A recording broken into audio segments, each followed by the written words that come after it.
மத்திய நிதியமைச்சர் டெல்லியினுடைய தற்போது முன்னிலை நிலவரங்களை வைத்து 2 வெற்றி அறிவிப்புகள் வந்திருக்கின்றன. அதை குறித்து அவருடைய கருத்தை கூறியிருக்கிறார். பாஜக தலைவர்கள் வாழ்த்துக்களை பரிமாறிக்கொண்டு வருகிறார்கள். ஒருவருக்கொருவர் இனிப்புகளை வழங்கி மகிழ்ச்சியை வெளிப்படுத்திக் கொண்டிருக்கிறார்கள். ஆட்டம் பாட்டம் கொண்டாட்டத்துடன் இந்த டெல்லியினுடைய வெற்றியை தற்போது அவர்கள் பகிர்ந்து கொண்டு வருகிறார்கள் என்பதை பார்க்கின்றோம். இன்றிரவு 7 மணிக்கு பிரதமரும் பாஜகவுடைய மூத்த தலைவருமான திரு நரேந்திர மோடி அவர்கள் பாஜகவுடைய தலைமை அலுவலகத்திற்கு வர இருக்கிறார் என்கின்ற தகவலும் கிடைத்திருக்கிறது. இந்த வெற்றி நிச்சயமாக பாஜகவிற்கு ஒரு பெரிய வெற்றியாக இருக்கிறது என்று பாஜகவுடைய தலைவர்கள் கருத்துக்களை கூறி வருகிறார்கள்.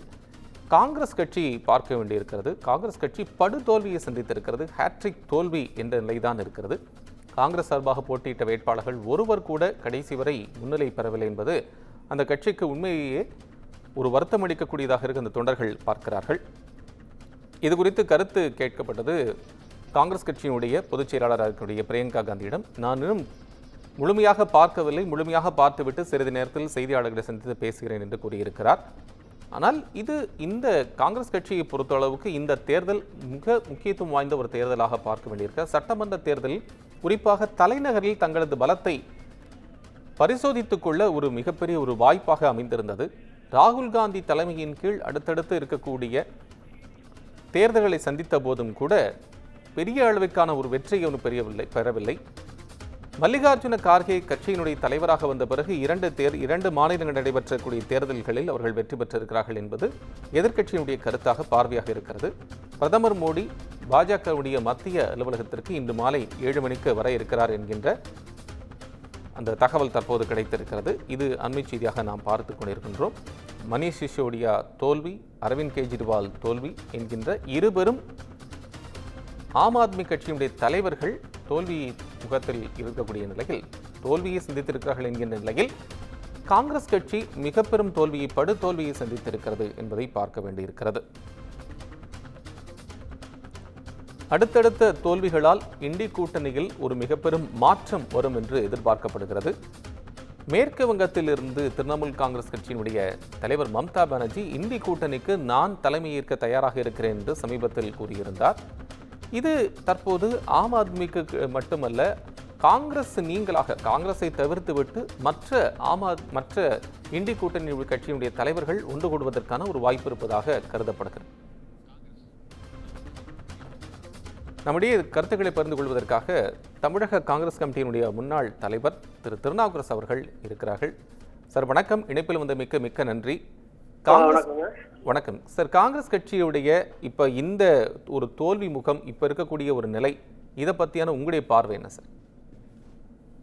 சார் இந்தியா கூட்டணின்னு ஒரு கூட்டணி அமைப்பை ஏற்படுத்தி அது ஒன்னா இருக்கா போச்சான்னு மக்களிடத்துல குழப்பம் வர்ற மாதிரி பாராளுமன்றத்தை ஒன்னா போட்டாங்க. அப்புறம் சட்டமன்றம் வர்ற போது தனித்தனியா இருந்தாங்க. இந்த மாதிரி முதல்ல ஒண்ணு இந்த இந்தியா கூட்டணி ஒருங்கிணைச்சு எல்லாரும் ஒன்னா செயல்படுறதுக்கு வழி பண்ணணும். இல்லைன்னா ஒத்து வர்ற கட்சிகளை வச்சுட்டு மற்ற மாநிலங்கள்ல தனியா போட்டியிடுறதுக்கான ஆயத்த பணிகள்ல முதல்ல இருந்தே ஈடுபடணும். தேர்தல் நேரத்துல திடீர்னு ஒரு கட்சியில கூட்டி போடுறது, ஒரு கட்சியில இருந்து விலகிறது, தனியா நிக்கிறதுக்கு டெல்லியில முதல்ல ஆயத்தமா தனியா தான் நிற்போம்னா அதுக்கு தகுந்த கட்சி தொண்டர்களும் தயாராவாங்க, மக்களுடைய மனநிலையும் தயாராகும். கூட்டணி இருக்கா இல்லையா பேச்சுவார்த்தை நடக்குதுங்கிற மாதிரி டெல்லியை பொறுத்த வரைக்கும் ஆம் ஆத்மி 2 பேரும் தனியா, காங்கிரஸ் தனித்தனியா போட்டி போடுறது, கடைசி நேரத்தில் அது முடிவு செய்யப்படுறது. முடிவு செய்து நிக்கிற போது அவங்க ஆட்சியில் இருந்த கட்சி 2வதுக்கு வருது. 10-20 வருஷமா ஆட்சியில் இல்லாம மத்தியில் ஆட்சி ஒரு கட்சி அங்க பவர்ஃபுல்லா அரசு ஏற்றாங்க. பணபலம் எல்லா சக்தியும் அவங்களுக்கு இருக்கு. இப்ப காங்கிரஸ் 10 வருஷம் மத்தியிலையும் ஆட்சியில கிடையாது, டெல்லியில 25 வருஷமா கிடையாது. கட்சி இதுல ஒன்னும் ஷாக்கிங் ஒன்றும் கிடையாது, அதிர்ச்சி தரப்பட்டு சொல்ல முடியாது. பட் கட்சியை இன்னும் கட்டமைப்புகளை பலப்படுத்த வேண்டிய அவசியம் காங்கிரசுக்கு கண்டிப்பாக இருக்கிறது.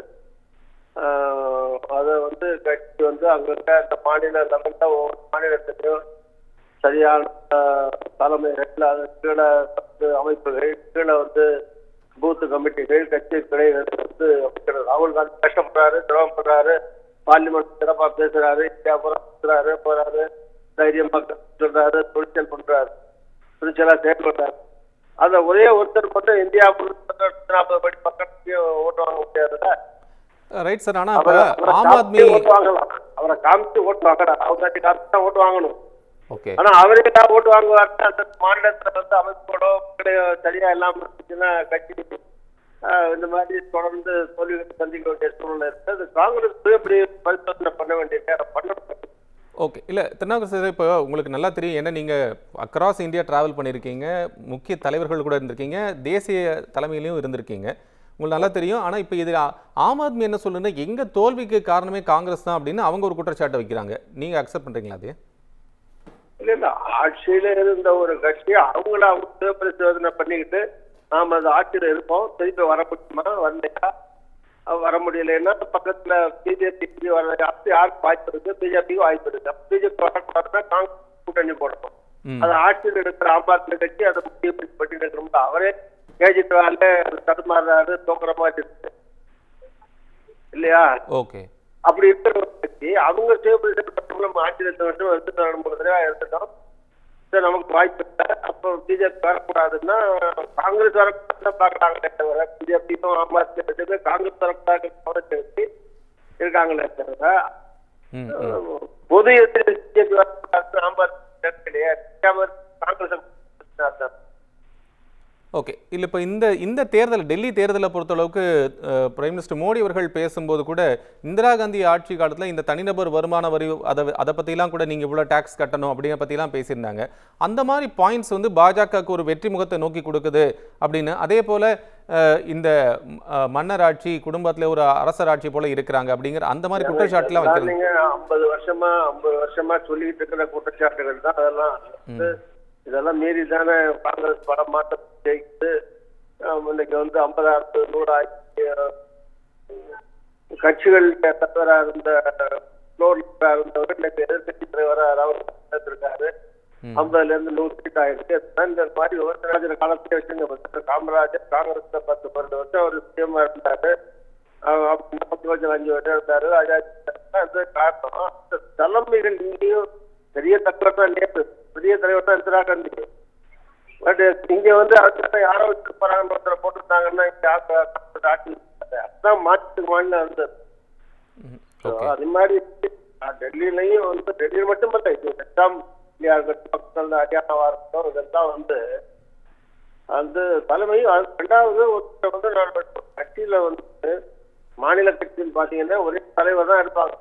ஓகே. இல்லைன்னா யாராவது வாரிசு இருக்காங்கன்னு வச்சுங்க, யூபியா பீகாரா தமிழ்நாடு ஏதோ ஒரு மாநிலத்துல வாரிசுங்கிறதுக்காக வந்துட்டு அவங்க 40 வருஷம் இப்ப ஸ்டாலின் தளபதி ஸ்டாலின் அவர் முதலமைச்சர் அவர் திடீர்னு வந்தாரு.